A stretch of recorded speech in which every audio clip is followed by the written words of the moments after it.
Bismillahirrahmanirrahim. Assalamualaikum warahmatullahi wabarakatuh. Alhamdulillah. Alhamdulillahilladzi khalaqal mauta wal hayata liyabluwakum ayyukum ahsanu amalan wa huwal ladzizul ghafur. Asyhadu an la ilaha illallah wahdahu la syarikalah wa asyhadu anna Muhammadan abduhu wa rasuluhu la nabiyya ba'dahu. Allahumma shalli ala sayyidina Muhammad wa ala ali sayyidina Muhammad. Pemirsa Sutba Channel yang dirahmati Allah Subhanahu wa taala.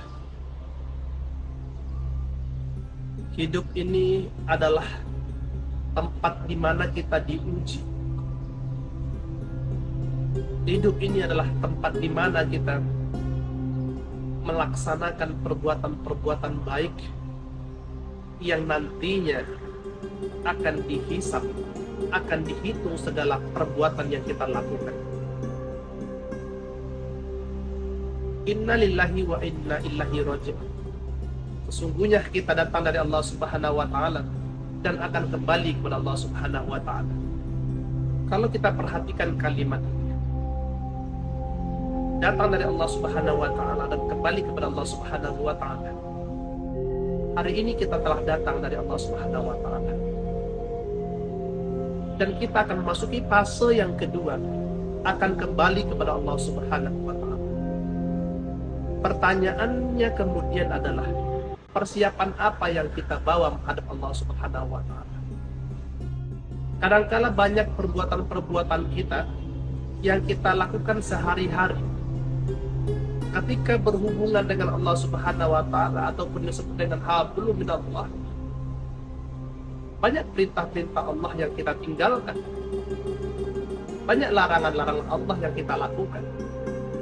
Tentunya di kemudian hari ini kita pertanggungjawabkan. Begitu juga hablum minannas, hubungan kita sama manusia. Ketika kita melakukan kesalahan kepada orang lain, baik itu fitnah, adu domba, dan selain sebagainya, ini akan memberikan dampak yang berbahaya dalam kehidupan kita. Jika kita tidak minta maaf kepada orang yang bersangkutan, maka Allah tidak mengampunkannya apa yang kita lakukan terhadap orang. Makanya ketika berhubungan dengan manusia, kita perbaiki hidup ini. Jangan lakukan sesuatu yang merugikan diri kita. Imam Al-Ghazali menjelaskan hadis yang diriwayatkan oleh Ad-Dailani. Ada 6 golongan yang nantinya akan Allah masukkan ke dalam neraka tanpa hisab, tanpa ada perhitungan, tanpa ada timbangan, tanpa melalui proses apakah amal baik waktu dunia atau tidak. Sesuatu yang tentunya sangat-sangat kita hindari. 6 golongan. Yang pertama adalah, golongan yang pertama adalah pemimpin yang zalim. Banyak peristiwa yang telah kita dengar. Peristiwa yang luar biasa, katakanlah Raja Namrud, seorang raja yang zalim, termasuk orang yang pertama menyatakan dirinya sebagai Tuhan. Dalam sejarah 400 tahun dia berpuasa dengan kezalimannya. Tapi Allah balas dengan apa? Allah kirim pasukan nyamuk untuk menghancurkan kezaliman tentara dan Raja Namrud tersebut. Dia berpuasa selama 400 tahun, kemudian Allah azab juga selama 400 tahun. Ini peristiwa yang telah terjadi. Dan tentunya harus kita ambil iktibar ataupun hikmah dari peristiwa ini. Bahwasanya zalim akan dibalas juga oleh Allah Subhanahu wa taala. Kita lihat juga kisah yang sangat luar biasa yaitu Fir'aun, yang jasadnya bisa kita lihat di negara Nun jauh di sana.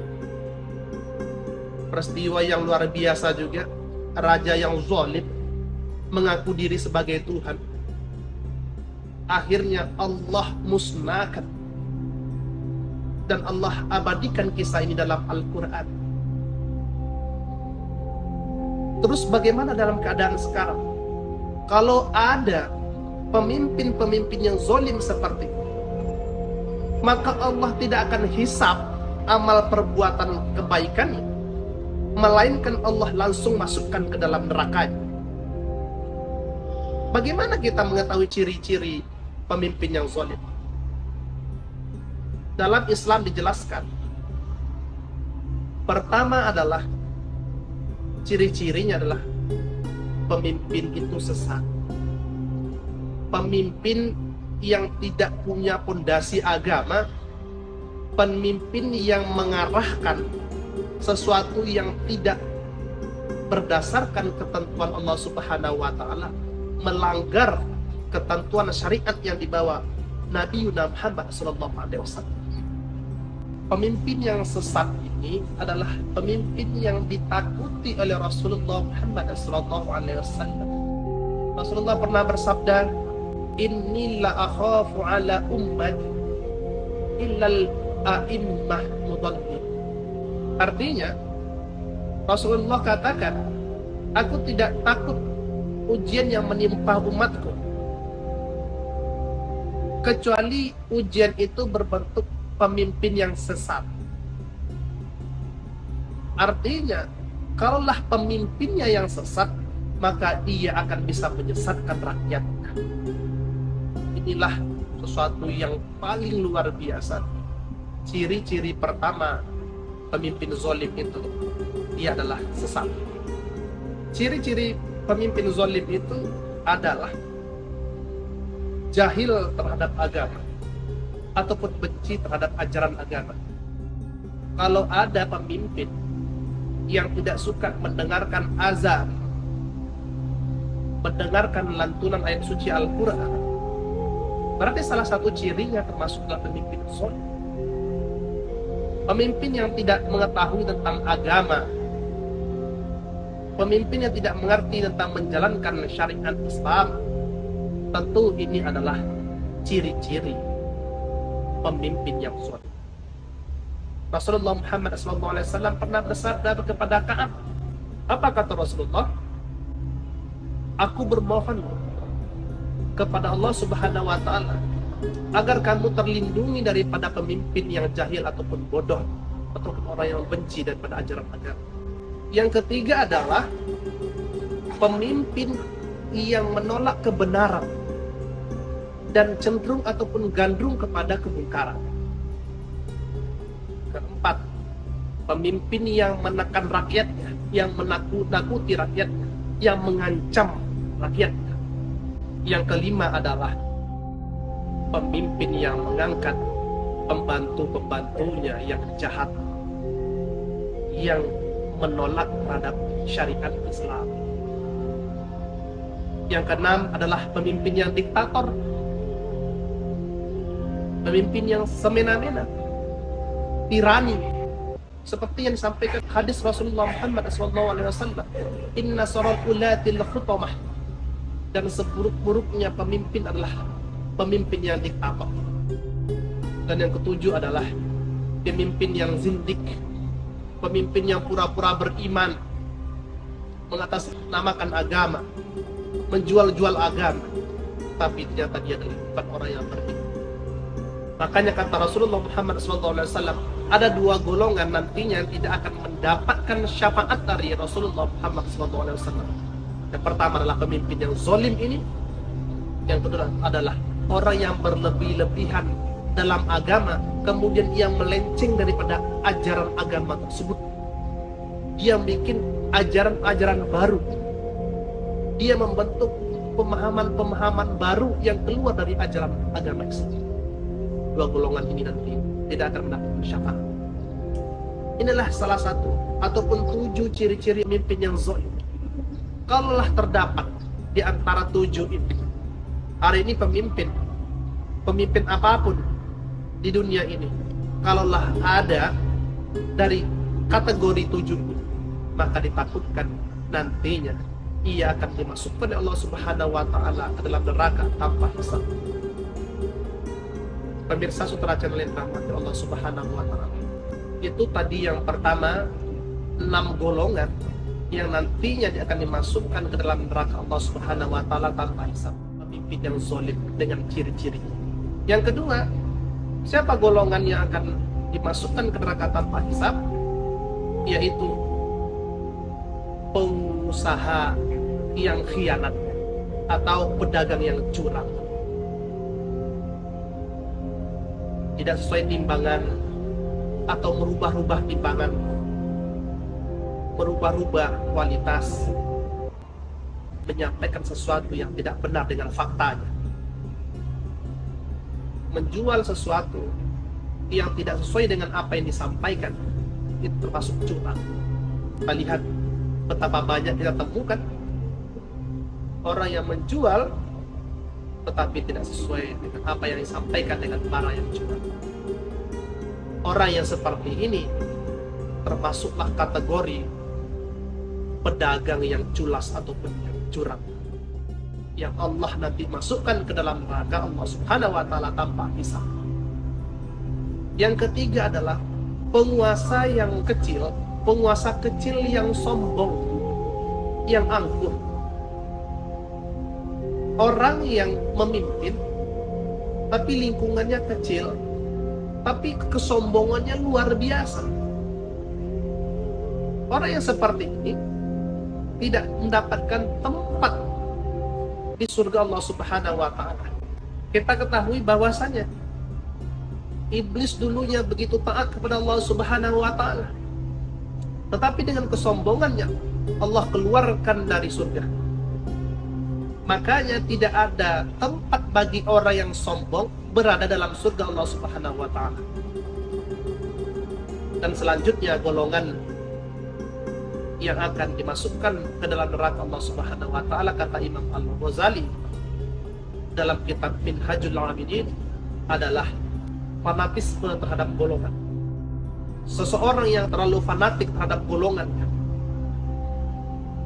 berjuang begitu hebat, berjuang begitu gigih, tangguh, tetapi berjuang bukan karena Allah Subhanahu wa Ta'ala. Dia berjuang karena hanya untuk golongannya saja.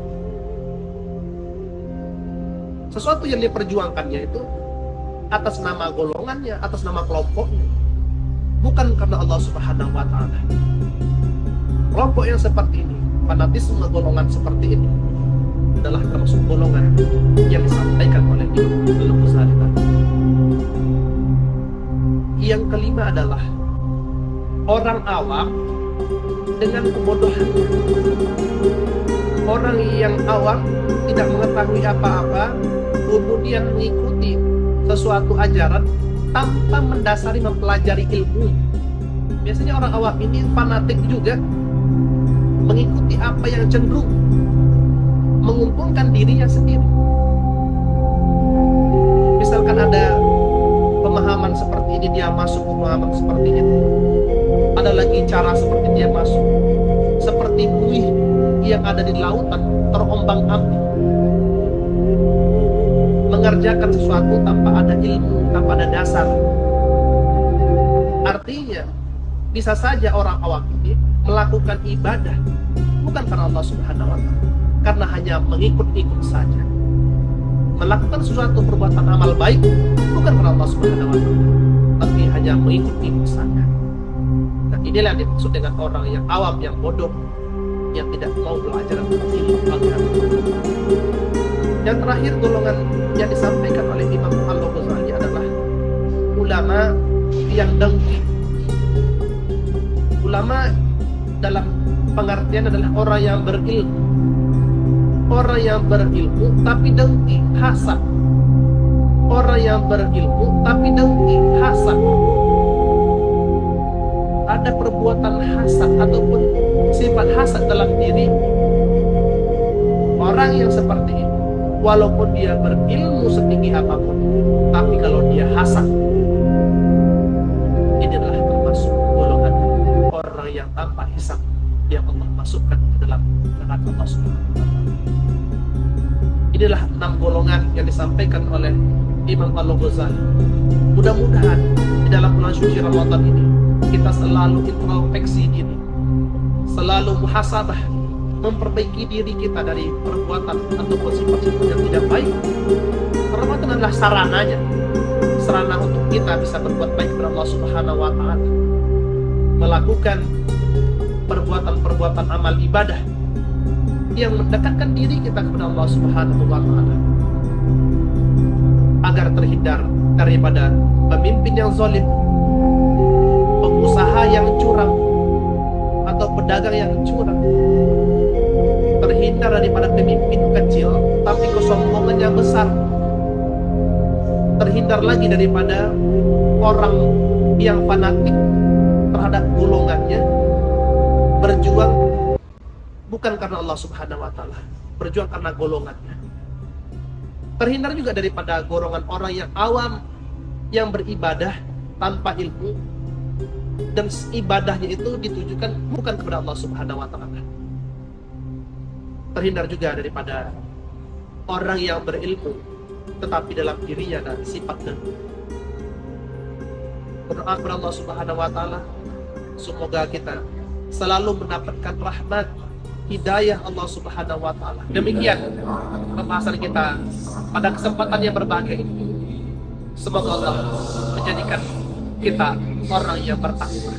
Wallahu a'lam bishawab. Wallahu fi al-aqwamit thariq. Fastabiqul khairat. Wassalamualaikum warahmatullahi wabarakatuh.